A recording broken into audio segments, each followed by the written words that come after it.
po meni bi to bila nekakva gotovo građanska odgovornost ako osjetiš potrebu, ako ne ideš u to da bi s ciljem napadanja, nego da ponudiš nešto, izgubite neke prijatelje, neke nove dobijete.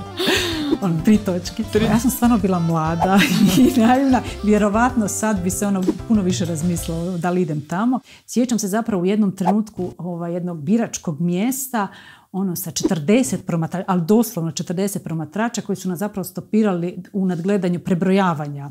Ne, najsmiješnije je bilo što smo mi išli u ponoć trčati jer preko dana nismo stigli, a Davoru ne možete reći ne. On kaže idemo i gotovo. Treba li gledati politiku kroz to koliko ima žena, koliko ima muškaraca? Je li to... Pa ja volim reći da ne, jer ne bi voljela da netko zaokruži moje ime na listiću zato što sam žena. Nikad nisam požalila što sam se kandidirala za županicu.